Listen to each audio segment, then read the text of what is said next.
And I'd first like to start off by just expressing my deepest condolences to everybody here who has been affected by hate and violence from this latest wave of anti-Asian hate. Really, my heart goes out to each and every one of you.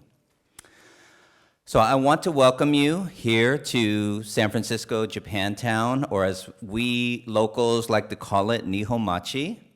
And I think that all the organizations here are very grateful to have you here today, to have this gathering, and to remember. Because our community knows something about hate. And I wanted to take this occasion to share with you a story about my father, who in 1942 was 17 years old. And he was just like any other American high school student. He played football, he socialized and went to dances at his high school, and he owned a dog that was very precious to him. He refers to that dog as his best friend, that he used to take it fishing with him, and it would howl with him off-key when he played his harmonica. But in 1942, as many of you here are aware, the United States government and Franklin Delano Roosevelt signed Executive Order 9066, which opened the door to the mass incarceration of every Japanese American on the West Coast. And make no mistake about it, everybody today wants to point to Pearl Harbor, but the forces that wanted to get rid of Japanese Americans on the West Coast were actively working to get rid of Japanese Americans for decades before World War II.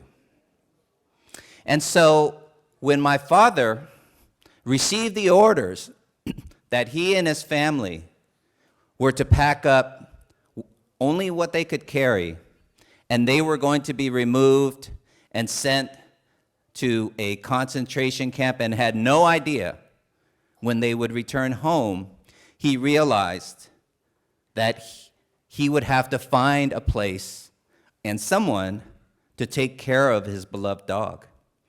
And so in the days leading to when he was going to be taken away, he went around to his surrounding community and pleaded with people to take in his dog.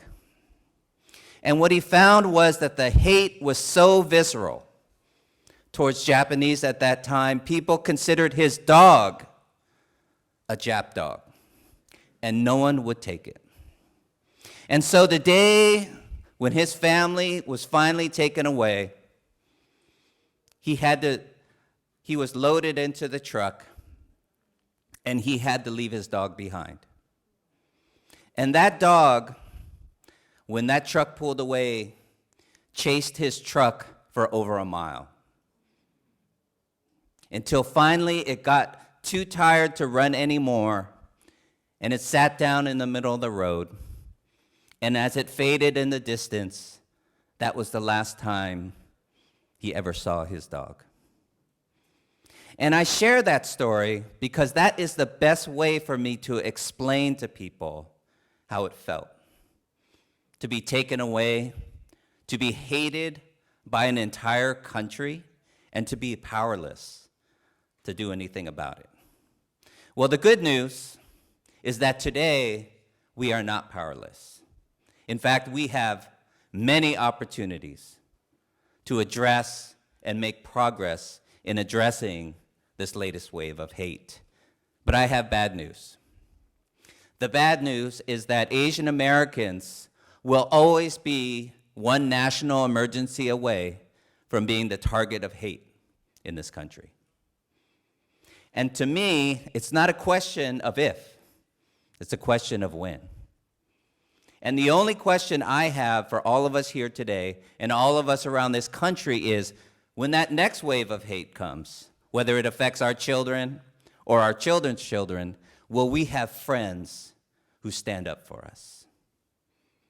You know, I've been working in the Asian American community for decades, And I am very sad to see us in this state that we currently are in.